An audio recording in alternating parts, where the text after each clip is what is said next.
Taste the Daily. Namakkal மாவட்டம் பள்ளிப்பாளையத்தில் சுத்திகரிப்பு செய்யாத சாயக்கழிவு நீர் வாய்க்காலில் ரகசியமாக வெளியேற்றும் அவலம் தொடர்கதையாகி உள்ளது.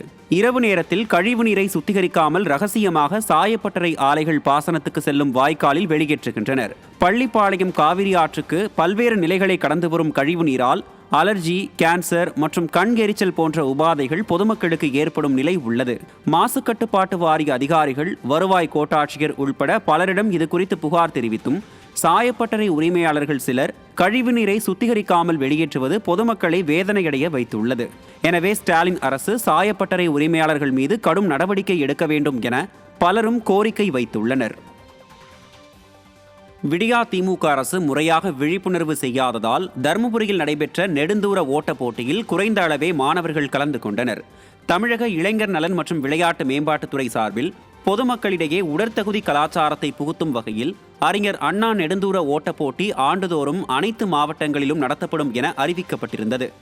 அதன்படி தருமபுரி அடுத்த அதியமான் கோட்டை பகுதியில் நடைபெற்ற நெடுந்தூர ஓட்ட போட்டியில் குறைந்த அளவே மாணவர்கள் கலந்து கொண்டனர். அறிஞர் அண்ணா நெடுந்தூர ஓட்ட போட்டி தொடர்பாக விடியா திமுக அரசு மாணவர்கள் மத்தியில் முறையாக விழிப்புணர்வு செய்யவில்லை என்றும் சம்பிரதாயத்திற்காக போட்டி நடத்தப்பட்டதாகவும் பொதுமக்கள் குற்றம் சாட்டியுள்ளனர். விழுப்புரத்தில் திமுக அமைச்சர் பொன்முடி மாற்றுத்திறனாளிகளுக்கு பழுதடைந்த வாகனங்களை வழங்கியது மாற்றுத்திறனாளிகளிடையே அதிர்ச்சியை ஏற்படுத்தியுள்ளது. மாவட்ட ஆட்சியர் அலுவலகத்தில் மாற்றுத்திறனாளிகள் நலத்துறை சார்பில் 12 மாற்றுத்திறனாளிகளுக்கு 13,20,000 ரூபாய் மதிப்பிலான இணைப்பு சக்கரம் பொருத்தப்பட்ட பெட்ரோல் ஸ்கூட்டர்களை வழங்கும் நிகழ்ச்சி நடைபெற்றது.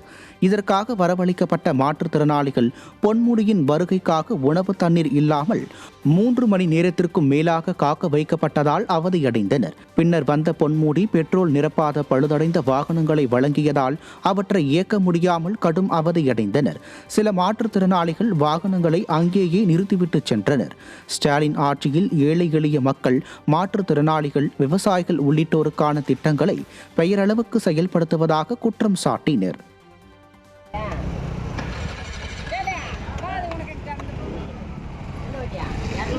சாய் வெட்டி